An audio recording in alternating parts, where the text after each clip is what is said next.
Olá, começando mais uma edição do Linha de Frente. É o espaço do Grupo Aratu para a gente discutir as questões locais, as questões da Bahia, as questões nacionais, discutir economia, turismo, negócios e, sobretudo, de política. Aí, por que é que eu falo com muita ênfase política com P maiúsculo? Porque se a gente falar de mulher na política e o estado da Bahia, em qualquer dos glossários vai aparecer o nome de Alice Portugal. Alice Portugal nunca perdeu uma eleição, mas é um dos assuntos que a gente vai falar a respeito. Seja bem-vinda, deputada federal pelo PCdoB, Alice Portugal. Muito obrigada, Pablo. Um prazer estar com você, estar aqui na TV Aratu, de tanta história, né? Onde eu pude ainda, quando estudante, depois quando sindicalista, ter a oportunidade de falar, não é, por essas câmeras. E hoje você está falando aqui como uma deputada federal, 15 vezes escolhida entre as mais influentes do país. Não é fácil isso, são mais de 500 parlamentares querendo uma vaguinha nesse grupo de 100 e ela já conseguiu 15 vezes isso ao longo de 6 mandatos. Por que a senhora conseguiu chegar entre as mais influentes 15 vezes? Eu acredito, Pablo, que seja dedicação e foco, não é? Foco. Ao mesmo tempo, paixão, porque política é arte de convencer. Não é? Política é arte de persuadir, para transformar a vida das pessoas. Então, eu, de fato, faço com esse objetivo. E isso, cada um traz na sua natureza, né, as suas características. E, sem dúvida, essa atitude de focar na educação, nos direitos da mulher, na defesa do SUS, e como foi importante o SUS nesses últimos anos, né? Inclusive sob o olhar da população. Focar também na defesa dos interesses de categorias regulamentadas e que são subremuneradas, como a enfermagem, os professores, né? Dentre outras que nós estamos tratando com toda a dedicação para que a gente possa viver um novo tempo. Pela trajetória política da senhora, dá para perceber essa veia de trazer um pouco do sindicalismo para dentro da política partidária. E tem uma outra característica de Alice Portugal, que é o fato dela ter tido só um partido, afiliada a só um partido ao longo dessas décadas. Isso é muito raro atualmente. A senhora não muda de opinião? É isso que está em jogo? Não, a gente muda de opinião, não é? O Raul Seixas eternizou na sua poesia que ele preferia ser a metamorfose ambulante. A gente muda de opinião, a gente erra, acerta, mas eu acho que você tem que se definir na sociedade, não é? Eu me defino como alguém que defende os comuns, que defende aqueles que muito trabalham, produzem e quase nada têm. E por isso eu escolhi um partido do mundo do trabalho.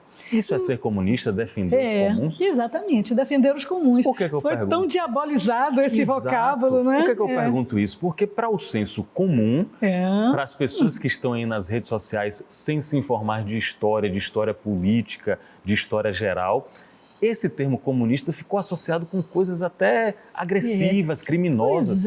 Pois é. No Brasil nós tivemos alguns episódios, que inclusive um deles será discutido no Festival Vermelho, que eu aproveito, não é, para deixar esse registro aqui, que a Coluna Prestes, a luta que foi empreendida na década de 30 no Brasil por direitos dos militares e da população mais pobre, não é? E que organizava-se numa visitação ambulante, não é? Volante. Isso, aristocratas e latifundiários do Nordeste brasileiro acabaram dizendo que ali vinham os comunistas, né? Cuidado, comem crianças, né? Não acreditam em Deus, o que não é absolutamente verdade. Jorge Amado foi deputado do Partido Comunista. Verdade. Autor da lei, eu posso falar, autor da lei que acabou com a discriminação religiosa no abraçou Brasil, o candomblé, por exemplo. Para você ver, não é? E o grande Jorge, é claro, depois ele não seguiu em militância partidária, mas sempre teve a sua veia dessa defesa dos comuns. É isso, não é? É evidente, nós vamos lutando contra esses estigmas.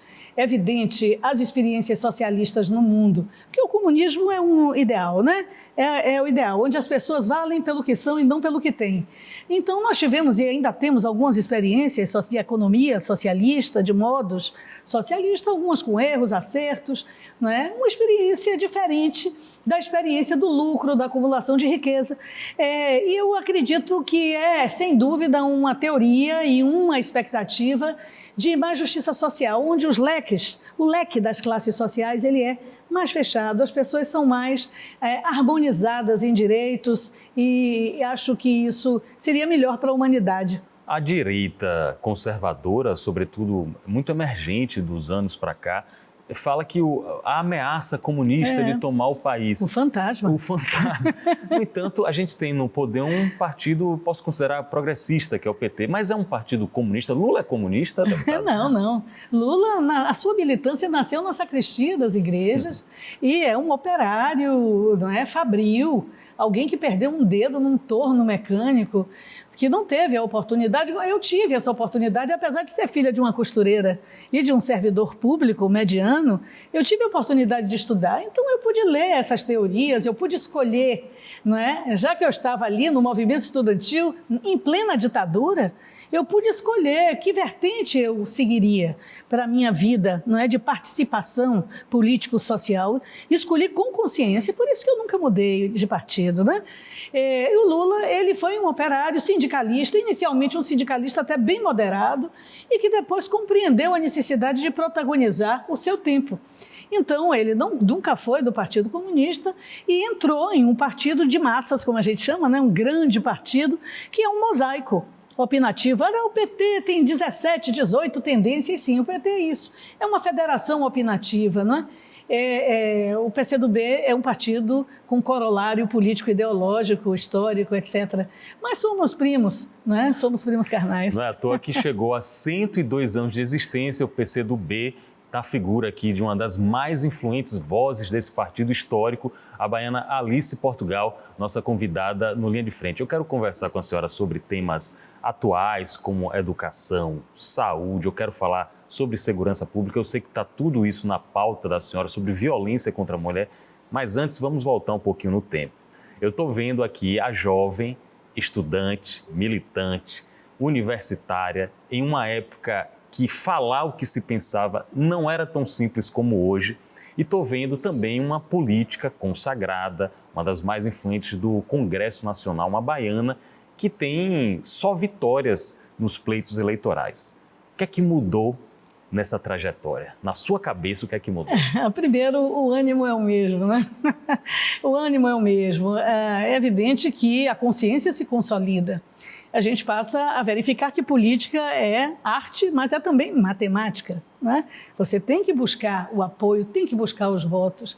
Ao mesmo tempo, é necessário garantir uma, digamos assim, uma depuração do que significa política na sociedade. Porque além dos partidos, né, que trazem consigo seus problemas, acertos e erros, mas nós temos também, a sociedade foi bombardeada numa visão antipolítica.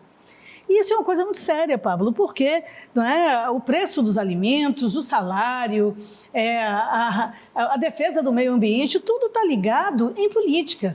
Esses dias nós estamos discutindo a reforma do ensino médio na Câmara dos Deputados, não é? Agora está se discutindo a massa falida de empresas, como é que vai se tratar, não é? Enfim, uma série de questões que vão de A a Z. Isso é política, porque a sua vida está sendo decidida por quem você escolhe para te representar. Então, acho que o que mudou, primeiro eu iniciei minha participação numa ditadura, onde realmente opinar era risco de vida, não é? Eu tive que usar outro nome em muitos momentos. E eu sou da geração que eu digo da porta das cadeias. Eu fui visitar Haroldo Lima, que nos deixou na pandemia, não é? Eu fui visitar Emiliano José. Nós fomos visitar muitos e muitos presos políticos e socorrer suas famílias que ficavam em grande dificuldade na ausência, né, muitas vezes daquele que era o provedor, né, daquele núcleo familiar. Quando a senhora fala isso, eu queria fazer só uma costura com o que aconteceu no 8 de janeiro. Quando a senhora fala isso, a gente tem a perspectiva de que houve uma anistia, tanto de um lado quanto do outro daquela época. Os erros de ambas as partes foram anistiados. Cabe essa comparação com o que houve em 8 de janeiro? Porque o ex-presidente Bolsonaro pediu essa anistia. Nós, naquela época, passamos por uma ditadura que durou 21 anos, onde até hoje estão desaparecidas mais de 400 pessoas. Nós não sabemos o paradeiro, não sabemos como morreu, os que constatamos a morte. Então, naquele momento, nós não saímos da ditadura para um governo democrático, nós saímos para uma transição. Do ponto de vista político, se iniciou uma transição. Nós não tínhamos correlação de forças para punir o que foi feito, como foi feito na Argentina, em outros países, no Chile, né? Na verdade, se nós talvez tivéssemos feito um processo mais justo e duro, né? Talvez não tivesse tido 8 de março, porque de lá para cá o que mudou, a democracia aconteceu. Né? Você ganhando ou perdendo, Lula tentou 4 vezes, perdeu, Collor ganhou, Sarney transitou, né? Teve um papel importante na reconstrução democrática brasileira, o velho MDB, não é? Então, de lá para cá, nós tivemos a consolidação democrática. E na consolidação democrática, um cidadão que chegou à presidência da República pelo voto, contestou o voto, contestou os resultados eleitorais e depois articulou um golpe que está sobejamente comprovado. Acho que nós temos que aguardar esses processos acontecerem, verificar, não é, a culpa daqueles orquestradores e depois, sim, vamos discutir o que será. Ninguém deseja que fiquem aos milhares pessoas presas por muito tempo, mas é importante dizer que quem atenta contra a democracia diz respeito a quem tanto lutou por ela e fez da vida da gente uma vida melhor, porque não quer uma ditadura, quem já viveu não quer outra. Alice Portugal, deputada federal pela Bahia no 6º mandato, e o Congresso Nacional, deputada, a senhora sabe muito bem, deveria ser visitado por todo brasileiro. Seria ótimo o brasileiro conhecer o que é que se passa lá no Congresso, as comissões, o plenário, as votações, as discussões e principalmente o trabalho de bastidor, o trabalho que não aparece diante das câmeras e que cada vez está aparecendo mais por causa das redes sociais, das assessorias de cada um. A senhora se destaca nesse trabalho, principalmente em projetos de lei de defesa da mulher e de combate à violência contra a mulher. Eu poderia citar alguns, como a Lei Mariana Ferrer, que a senhora produziu, que a senhora colocou, foi relatora. Como é que está, nessa trajetória parlamentar, o tratamento para a mulher brasileira? Pois bem, eu acho que nós mulheres tivemos, né, no século passado, século XX, enormes vitórias, né? Enormes vitórias. Nós tivemos o direito a votar, mas depois desse direito ter sido consagrado em 1932, só tivemos mesmo o direito a votar em 1934. Tivemos direito a ir ao mercado de trabalho, porque as mulheres tinham que usar pseudônimos para trabalhar. Então, evidentemente, nós fomos ocupando espaços, especialmente com as circunstâncias das guerras. No mundo inteiro, a mulher foi chamada para o mercado de trabalho, né?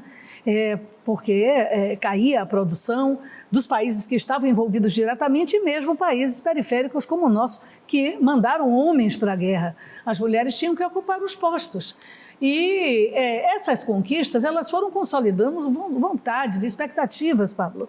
E nós conseguimos enfrentar alguns dos desafios. Mas a verdade é que é uma opressão milenar, né? É uma opressão cultural que nasce no seio da família e estende-se à sociedade. Menina lava prato, menino não. Menina varre casa, menino não. Mas por que mesmo? Porque nós mesmas ensinamos isso, não é? Então, a primeira questão cultural nós temos que vencer. Segundo, o objeto mesmo das igualdades, né? Nós somos diferentes. Quando nós levantamos a bandeira do feminismo, não estamos dizendo que nós somos iguais, não. Nós somos diferentes, mas somos iguais. Iguais nos direitos, na expectativa de direito. Então, não é justo aqui no Recôncavo uma cortadora de cana, não é, levar o mesmo fardo do seu companheiro e ganhar metade. Não pode. Por quê? Porque ela pode engravidar, mas porque ela pode precisar sair para cuidar do filho doente ou do idoso que ela cuida. Ou seja, os cuidados estão ainda ao encargo somente da mulher, na maioria dos lares. Não são todos, não é? Há homens feministas, colaborativos, que compreendem essa divisão social do trabalho, o compartilhamento da criação dos filhos, que é uma tarefa dos dois, não é? Em qualquer tipo de arranjo familiar, é tarefa para dois. Então, eu penso que nós avançamos. A Lei Maria da Penha é o maior diploma legal contra a violência do mundo. O que falta da Maria da Penha? Falta ainda ela chegar à ponta do sistema com, grande efetividade. Temos ainda poucas varas no judiciário para julgar os casos. Temos ainda poucas delegacias aqui na Bahia. Há muitos anos a gente tenta cumprir a Constituição, que é uma delegacia em cada cidade com mais de 50 mil habitantes. Ainda não temos. Alice Portugal, servidora pública, 2 vezes deputada estadual, 6 vezes, 6º mandato como deputada federal, participando das discussões mais importantes que regem o presente e o futuro do Brasil. Uma das discussões é a educação. Chamou a atenção do país inteiro a escolha de um deputado autodeclarado de direita, conservador, como o deputado Nicolas, para a presidência da Comissão da Educação. O que é que houve e isso tem o poder de influenciar a educação dos nossos filhos?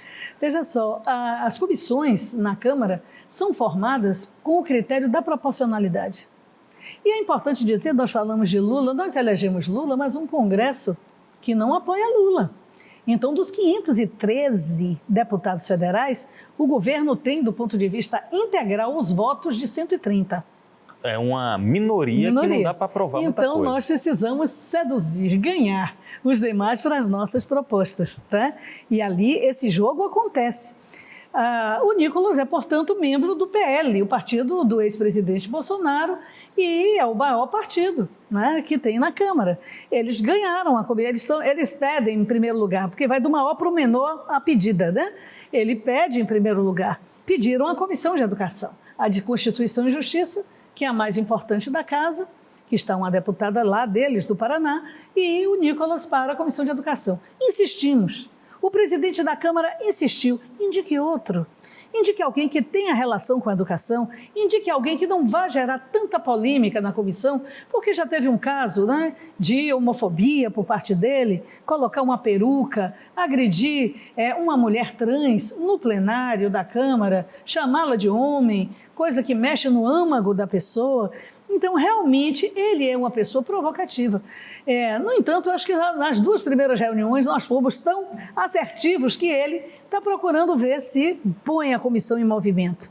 Mas, inevitavelmente, teremos entrechoques, porque a tentativa é fazer da Comissão de Educação uma comissão de análise de costumes. Ontem, por exemplo, queriam analisar um trote no Rio Grande do Sul, em que alunos ficaram desnudos. Ora, era a primeira vez? Nós já vimos isso aí, aluno, em campo de futebol, em tudo. É um processo cultural que tem que se vencer, fazer trotes culturais, minha gente. Eles queriam criminalizar a universidade, então nós queremos discutir educação, costume é em outra comissão, né? Lá em Direitos Humanos, quando envolver crime é na segurança pública. Educação é a necessidade de se discutir um novo Plano Nacional de Educação, discutir, não é, uma articulação entre o setor público e privado para que tenhamos regras controláveis. É discutir se a gente pode formar enfermeiro, farmacêutico, fisioterapeuta à distância, que é um problema grave hoje. Muitas vagas à distância, ora, você pode estudar estatística à distância, talvez até matemática, mas aprender a fazer um injetável no 4º quadrante superior do glúten... Ela sabe que ela não fala só de teoria não, viu, gente? É difícil, né? Então, nós estamos defendendo o projeto é meu, não pode ter EAD para esses aspectos de profissões que dependam de destreza, tá? Teoria, prática e destreza, treinamento. Enfim, então, educação. Nós queremos discutir educação, ele não é muito apto, né? É o Nicolas Ferreira. Eu estou com a deputada Alice Portugal, ela acabou de mencionar algumas ações do presidente da Câmara, Arthur Lira, que não é do partido dela, é do PP, e que vai passar por um processo sucessório em fevereiro do ano que vem. Eu imagino que uma pessoa mesmo tão assertiva, tão segura nas afirmações como a senhora é, tanto tempo convivendo no Congresso, tem relações com todos. Como é a relação com o presidente da Câmara, Arthur Lira? Ora, ele é o presidente da Câmara pela 2ª vez, né? Eu sou uma deputada ativa, que o desafio.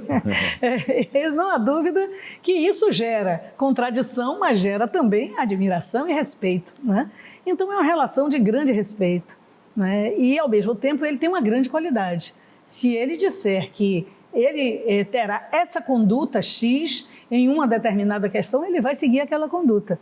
É evidente que ele tem um viés conservador, procura manter relações plurais em função da busca da administração da própria casa, e nós teremos um grande desafio em manter uma relação harmoniosa entre a presidência e a mesa da Câmara com o governo Lula, e isso demandará muito esforço, debate, para que a gente possa escolher bem. Porque se o parlamento ele caminhar, não é igual, polêmica sempre vai ter, não é? Mas ele caminhar dentro das regras regimentais, de forma justa, coerente, confiável, é melhor para todo o Brasil. Afinal, é a um pluralidade que está refletindo lá nos 513 deputados. Nessa sucessão de Arthur Lira, 2 nomes, pelo menos, de baianos aparecem. Elmar Nascimento, do União Brasil, e Antônio Brito, do PSD. A senhora ficaria feliz, mesmo sendo opositora, a senhora ficaria feliz com o nome de um baiano na presidência? Com certeza, com certeza. Tem um favorito entre esses dois? Não, ainda não. A bancada da Bahia é uma bancada de 39 deputados federais, Pablo. Então, e é uma bancada com muitos líderes. É quase um colégio de líderes, né? Muita gente experiente. E, evidentemente, todas as opiniões políticas. Durante esses anos todos, nós percebemos, sim, que o eixo Rio-São Paulo tem, em Minas Gerais, grande força na política nacional. Grande força, muita força. Então, você destacar, não é, nordestinos, baianos, e nós temos que nos autodenominar baianos, porque o preconceito é gigante, impressionante isso no Brasil. Né? Eu sinto na pele, eu acho que é importante para nós. Importante, são 2 políticos experientes, 2 quadros. O Antônio Brito é líder do PSD, um partido muito grande, né, na Bahia, inclusive o partido do senador Otto Alencar.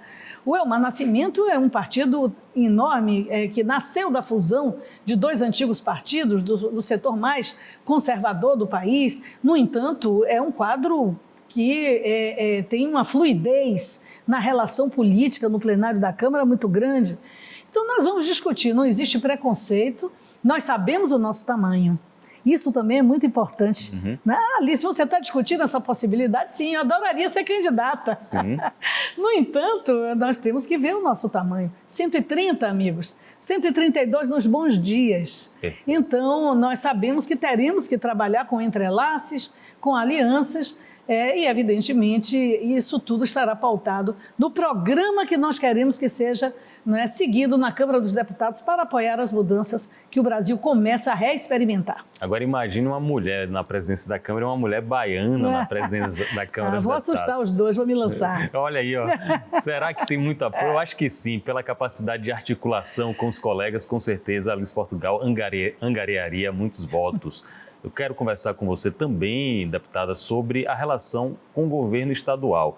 Eu vejo muitas vezes a senhora ao lado de fotos, de filmagens com o governador Jerônimo Rodrigues do PT, ele fazendo afagos à senhora, mas isso, ao que me parece, do lado de cá, não blinda o governo de críticas por Alice Portugal. Alice Portugal muitas vezes fez críticas a coisas que viu diferente do que ela pensava.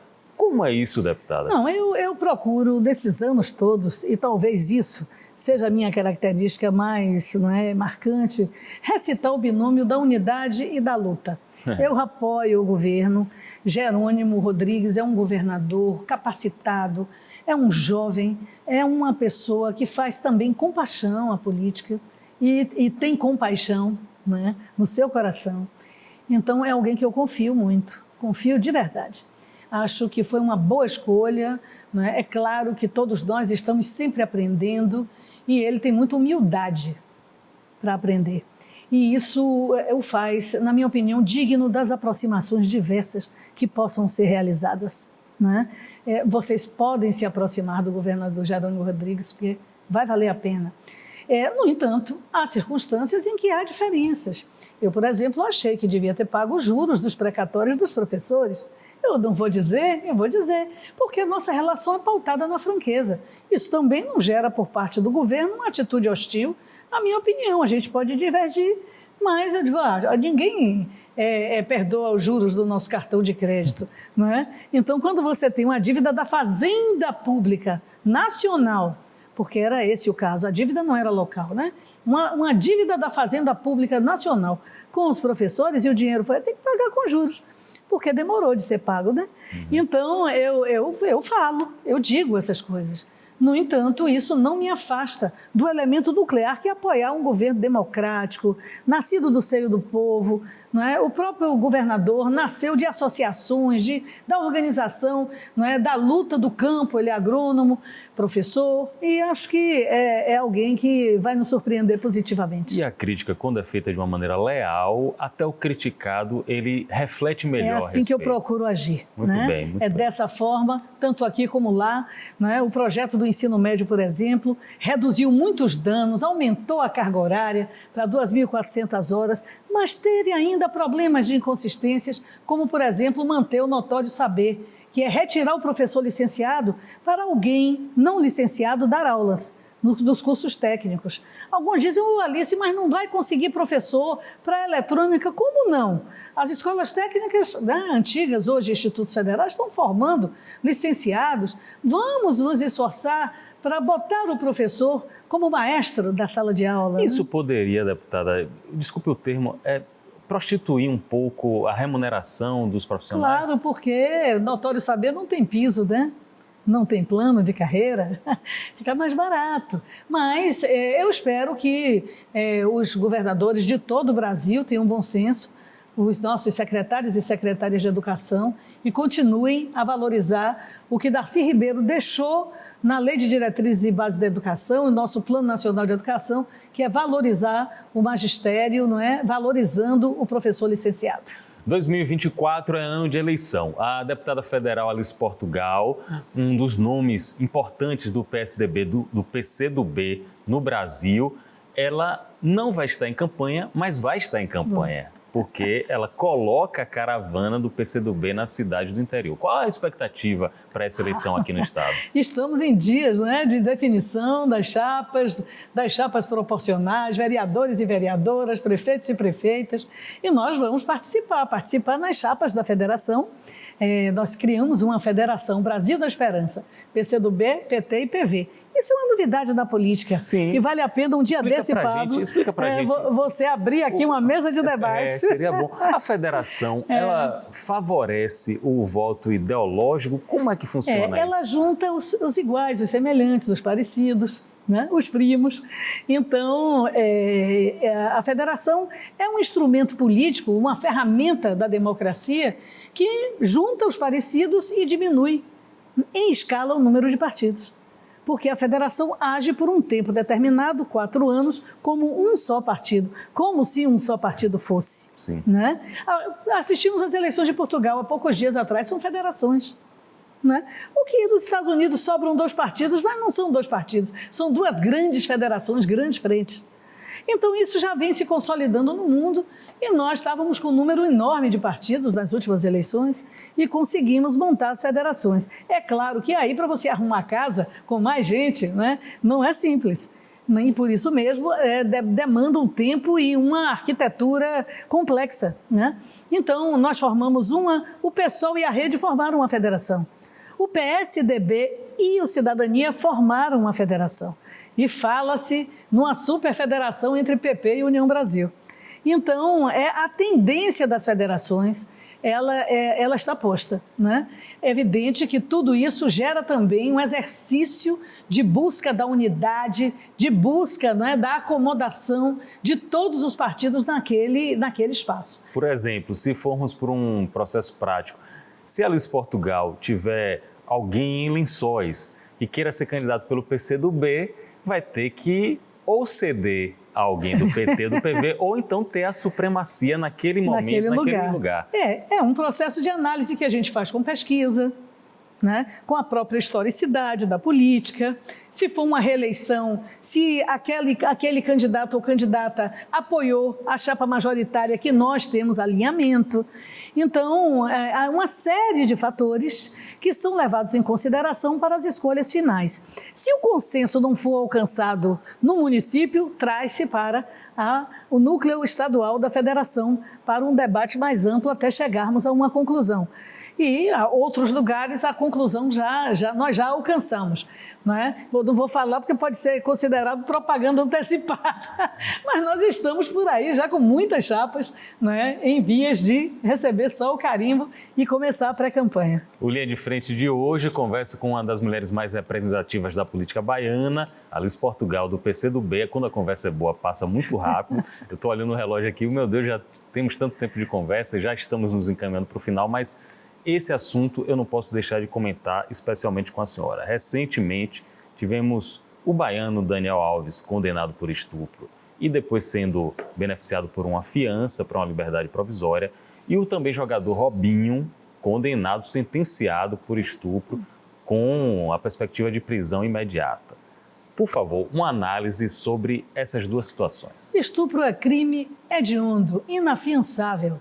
É inadmissível que alguém tome posse do corpo de outra pessoa para servir-se desse corpo à revelia da vontade da outra pessoa. Então, não é não. Se a mulher disse não, o cidadão tinha que se afastar, bebendo, não bebendo, de qualquer maneira. Ah, mas ela estava disponível, mas ela disse não, no momento objetivo.